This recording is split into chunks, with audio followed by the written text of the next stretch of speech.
ये तो कम से कम 3 से 4 बड़े तिरंगे के कपड़े हैं। क्यों ना मैं इन्हें घर लेकर चलती हूँ।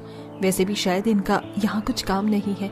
इन्हें धोकर इन कपड़ों की मदद से मैं अपनी 5 बेटियों के लिए ड्रेस बनाऊंगी और मेरी 5 बेटियां जरूर उस कंपटीशन को जीतेंगी। ममता उन तिरंगों के कपड़ों को उठाती है और घर लाकर उन्हें अच्छे से धोकर सुखाकर अब उनसे अपनी छोटी सी सिलाई मशीन पर तरह तरह के अलग अलग ड्रेस बनाती है। एक काम करती हूँ, इनके ऊपर थोड़ी सी मोतियां भी लगा देती हूँ, इससे ये फ्रॉक और सुंदर लगेगी। अभी तो मुझे ये बाकी की ड्रेस भी तैयार करनी है।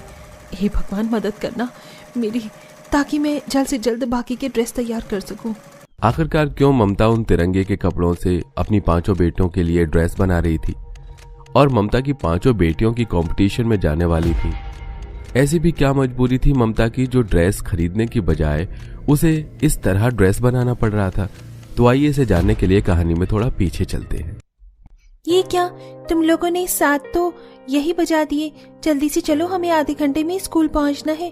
आज स्कूल में मेरा टेस्ट है, कहीं तुम लोगों की वजह से मेरा टेस्ट ना मिस हो जाए। और ये क्या शालू, तुमने तो अभी तक अपनी यूनिफॉर्म भी नहीं पहनी है। जल्दी से तैयार हो जाओ। दीदी कैसे पहनो, देखो ना मेरी शर्ट बिल्कुल टाइट हो गई है, अब तो बटन भी नहीं लगता है। माँ से कितनी बार कहा है कि एक नई शर्ट दिला दो, लेकिन माँ सुनती ही नहीं है, बार बार इसी शर्ट को खोलकर सिल देती है। शालू, तुम जानती हो ना कि बाबा की तबीयत खराब है। माँ कितनी मुश्किल से लोगों के कपड़े सिलकर हम 5 बहनों को पढ़ा रही है और इसमें भी तुम्हें जिद करनी है। शालू बेटा, अभी तो तुम ये शर्ट पहन लो। जब तुम स्कूल से आओगी ना तो मैं इसके अंदर अस्तर लगाकर इसे थोड़ा बड़ा कर दूंगी और जैसे ही थोड़े बहुत पैसे आएंगे तो मैं तुम्हारे लिए नई शर्ट ले आऊंगी। माँ, आप हमेशा यही कहती हो। पूरा साल निकल गया लेकिन आपने अभी तक हमें एक भी नया कपड़ा नहीं दिलाया। यहाँ तक कि ठंड के मौसम में भी हम लोग बस एक ही स्वेटर पहन कर रहते हैं। अपनी बेटियों की बात को सुनकर ममता को उनके लिए काफी दुख होता है, जिसके बाद अब 5 बहनें अपने स्कूल आ जाती हैं और अपने अपने क्लास में चली जाती हैं। तभी हर क्लासरूम की क्लास टीचर सभी क्लास में 26 जनवरी के लिए अनाउंसमेंट करती है। जैसा कि आप सभी जानते हैं कि इस 26 जनवरी पर हमारे स्कूल में एनुअल फंक्शन हो रहा है। इस एनुअल फंक्शन में हम लोग एक फैंसी ड्रेस कंपटीशन करवा रही हैं। आप सभी स्टूडेंट्स को 26 जनवरी से रिलेट कर कोई भी एक ड्रेस तैयार करनी है और उसी 26 जनवरी के दिन पहननी है। जिस भी स्टूडेंट की ड्रेस जज को सबसे ज्यादा अच्छी लगेगी उसे स्कूल की तरफ से प्राइज दिया जाएगा। साथ ही साथ उसे आर्ट हाउस का लीडर भी बनाया जाएगा। टीचर के अनाउंसमेंट सुनकर सभी बच्चों में चहल पहल शुरू हो जाती है। कितनी समय के बाद हमारे स्कूल में ऐसा कोई कंपटीशन हो रहा है। मैं तो उसके लिए बहुत ज्यादा एक्साइटेड हो रही हूँ। हमारी माँ को तो इतनी अच्छी सिलाई आती है, वो तो हमारे लिए कोई ना कोई ड्रेस बना ही देंगी। पूनम, मुझे तो इंतजार नहीं हो रहा है, जल्दी से स्कूल की छुट्टी हो और हम फिर माँ को जाकर इस कंपटीशन के बारे में बताएंगे। तुम देखना, हम इस कंपटीशन को जीतेंगे। क्या कहा तुमने? तुम गरीब बहनी इस कंपटीशन को जीतोगी? अरे जिनके पास पहनने के लिए एक ढंग की नई यूनिफॉर्म नहीं है वो फैंसी ड्रेस कंपटीशन में नई ड्रेस पहनने की बात कर रही हैं। जरा अपनी हैसियत देखकर बात किया करो। प्रीति, तुम कुछ ज्यादा फालतू नहीं बोल रही हो? भूलो मत, मेरे पापा इस स्कूल के प्रिंसिपल के बहुत अच्छे दोस्त हैं। मुझे बस अपने पापा से एक बार कहने की देर है। 2 मिनट नहीं लगेंगे तुम बहनों को इस स्कूल से निकालने के लिए, समझी तुम? प्रीति अपनी अमीर सहेलियों के साथ मिलकर पूनम और अंजलि का काफी मजाक उड़ाती है। सभी बहनें स्कूल खत्म होने के बाद घर आती हैं और एक एक कर अपनी माँ को उस कंपटीशन के बारे में बताती हैं। सारी सर्दियों में तुम हमारे लिए एक भी नया कपड़ा नहीं लेकर आई और न ही अपने हाथों से हमारे लिए कुछ सिला। इस 26 जनवरी पर हमारे स्कूल में इतना बड़ा कंपटीशन हो रहा है, हमें भी एक कंपटीशन को जीतना है। प्लीज आप हमारे लिए एक नई ड्रेस ले आओ ना। ला नहीं सकती तो कम से कम आप बना तो सकती हो ना। आप तो इतने लोगों के कपड़े सिलती हो, क्या हमारे कपड़े नहीं सिल सकती हूँ बेटा, लेकिन नए कपड़े सिलने के लिए भी तो हमें कपड़ों की जरूरत होगी। आजकल मार्केट में कपड़ों के दाम काफी बढ़े हुए हैं और घर में लोगों के कपड़े सिलने के बाद जो कतरन बचती है वो इतनी नहीं है कि मैं उनसे तुम्हारे लिए कुछ बना सकूं। कोई बात नहीं माँ, हम आपकी परेशानी समझ सकते हैं। पूनम, कोमल, शिल्पा, शालू, अब माँ से इस बारे में कोई बात नहीं करेगा। इस साल ना सही तो हम अगले साल इस कंपटीशन में पार्टिसिपेट करेंगे, ठीक है? चलो अब सब उठो और अपनी अपनी पढ़ाई करो। 5 बेटी अपनी जिद छोड़कर उठती हैं और पढ़ाई करने लग जाती हैं। वहीं इतनी उम्र में अपनी बेटियों की समझदारी देख ममता को मन ही मन काफी दुख होता है, लेकिन बेचारी ममता कर ही क्या सकती थी। ऐसे ही दिन गुजरते हैं और अब 26 जनवरी का दिन करीब आ रहा होता है। सुहानी, तुम इस 26 जनवरी पर किस तरह की ड्रेस पहनोगी? मेरी मम्मी ने एक फैशन डिजाइनर से मेरी ड्रेस के लिए बात की है। वो फैशन डिजाइनर खुद ही मेरे लिए एक सुंदर सी ड्रेस बनाएंगे। मेरी मम्मी ने भी सेम चीज की है। हमारे पास इतना पैसा है कि हमें तो कोई भी चीज खुद से करने की जरूरत नहीं है। जरा से पैसे फेंको और सब चीज अपने आप हो जाती है। अंजलि, पूनम, तुम लोग क्या पहन कर आओगी इस कंपटीशन में? कहीं बोरा पहनने का तो इरादा नहीं है ना तुम्हारा? अरे सुहानी, बोरा तो फिर भी ठीक है। आजकल की तुमने मॉडल को देखा है? कोई कोई तो पन्नी ही लपेट कर आ जाती है। वैसे मैंने कुछ हटकर पहनने को कहा था, लेकिन इसका मतलब ये नहीं कि कहीं तुम भी उस मॉडल की तरह पन्नी लपेट कर आ जाओ। वैसे भी तुम्हारी हैसियत पन्नी लपेटने की ही है ना कि हमारे जैसे फैशन डिजाइनर से कपड़े बनवाने की।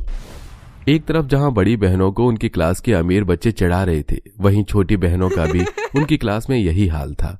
छुट्टी के बाद पांचों बहनें मुंह लटकाकर घर आ रही होती हैं कि तभी उन्हें रास्ते में कई सारे तिरंगे के कपड़े पड़े मिलते हैं, जिसे देख, दीदी ये देखो, यहाँ कितने सारे तिरंगे पड़े हैं। कोई इन्हें उठा क्यों नहीं रहा है? आजकल के लोग तो बस फैशन के लिए तिरंगे खरीदते हैं और जरा सा दिखावा करके उन्हें वहीं फेंक देते हैं। कितने सारे तिरंगे इधर उधर पड़े हैं, कहीं कोई इस पर पैर न रख दे। तुम सब जल्दी से मेरे साथ इन तिरंगों को उठाने में मदद करो। पांचों बहनें आसपास पड़े सारे तिरंगे को उठाकर सीधा घर ले आती हैं। बच्चों, ये तुम इतने सारे तिरंगे कहाँ से लेकर आए? क्या स्कूल वालों ने दिए? ये रास्ते में पड़े थे तो इसलिए हम इन्हें यहाँ पर ले आए। वहाँ किसी के पैर में आते तो अच्छा नहीं लगता ना। अब ये यहीं पर रहेंगे। पांचों बहनें उन कपड़े की तिरंगा को संभाल कर रख लेती हैं। वहीं अब जब भी रास्ते या स्कूल में इधर उधर कोई तिरंगा और पांचों बहनों को पड़ा मिलता तो वो उसे सम्मान के साथ घर लाकर रख देती। ऐसे ही कुछ दिन और गुजर जाते हैं और अब 26 जनवरी के कंपटीशन के लिए सिर्फ 3 से 4 दिन ही बचते हैं। क्या करूं, अब 26 जनवरी में सिर्फ कुछ ही दिन रह गए हैं। कहां से लेकर आऊं अपनी बेटियों के लिए ड्रेस? ममता अपनी पांचों बेटियों के 26 जनवरी पर पहनने के लिए कंपटीशन की ड्रेस को लेकर काफी ज्यादा परेशान थी। तभी ममता की नजर सामने रखे उन तिरंगे के कपड़ों पर जाती है, जिससे ममता को एक जुगाड़ सूझता है। अरे, इतने दिन से ये तिरंगे के कपड़े मेरे घर में रखे हुए थे, मुझे तरकीब पहले क्यों नहीं सूझी? ममता उन तिरंगों के कपड़ों को धोकर अच्छे से साफ कर लेती है, जिसके बाद अब ममता उन कपड़ों की मदद से अपनी बेटियों के लिए तरह तरह की ड्रेस बनाती है। लेकिन कपड़े कम पड़ने की वजह से अब ममता आसपास जाकर तिरंगे के कपड़े ढूंढती है और उसे कुछ कपड़े मिल भी जाते हैं। बस एक दिन की और मेहनत, फिर मेरी पांचों बेटियों की तिरंगे वाली ड्रेस बनकर तैयार हो जाएगी। दिन रात मेहनत करके आखिरकार ममता अपनी पांचों बेटियों के लिए 26 जनवरी के कंपटीशन पर पहनने के लिए ड्रेस तैयार कर देती है। ये तिरंगी वाली फ्रॉक तो कितनी सुंदर है ना। मुझे नहीं लगता कि ऐसी फ्रॉक पूरे स्कूल में कोई पहनेगा। हमें नहीं पता था कि आप इतनी क्रिएटिव हो कि इन तिरंगों से ही हमारे लिए कपड़े बना दोगी। थैंक यू सो मच माँ। 26 जनवरी का दिन था। उन 5 बेटियों ने तिरंगे की फ्रॉक पहनी थी, तो किसी ने तिरंगे का सूट, सलवार और साड़ी। पांचों बहनें जैसे ही स्कूल पहुंचती हैं तो अमीर बच्चे उनका मजाक उड़ाने लगते हैं। देखो देखो, इनके पास कपड़े खरीदने के लिए पैसे नहीं थे तो तिरंगा ही पहन कर आ गई। तुम्हें क्या लगा कि तुम इस कंपटीशन को जीत जाओगे? ये तुम्हारी सबसे बड़ी गलतफहमी है। इस कंपटीशन को तो हम ही जीतेंगे। हमारी ही ड्रेस सभी जज को पसंद आएगी। उन अमीर बच्चों की बात पर ध्यान न देते हुए पांचों बहनें स्टेज पर अपनी माँ की बनाई हुई तिरंगे की ड्रेस पहनकर जाती हैं, जो सभी जजों को काफी पसंद आती है। ये सभी बच्चों ने इतने अलग अलग तरह की ड्रेस पहनी है। हमने खास तौर पर यह अनाउंसमेंट करवाई थी, जो भी ड्रेस होगी वो 26 जनवरी से रिलेट करेगी, लेकिन किसी ने भी इस बात पर ध्यान नहीं दिया। पर आपने इस पर काफी अच्छे से काम किया है।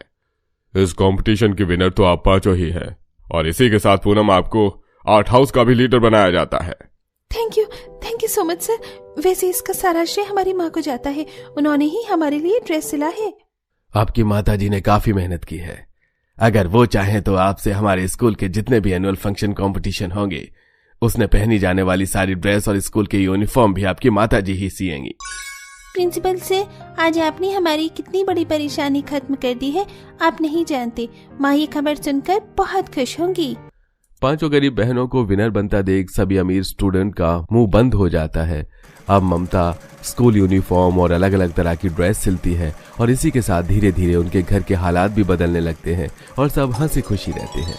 अरे कौन है ये लोग? इतनी ठंड में आधी रात को ऐसे क्यों घूम रहे हैं और इनके शरीर पर ये जख्म कैसे हैं? हे भगवान, तू ये क्या कर रहा है? हम गरीब पर इतना भी जुल्म मत कर। अगर आज हमारे पति यहाँ होते तो हमें ये दिन नहीं देखने पड़ते। इन लोगों के साथ क्या हुआ था और इनके शरीर पर इतनी चोट कैसे है?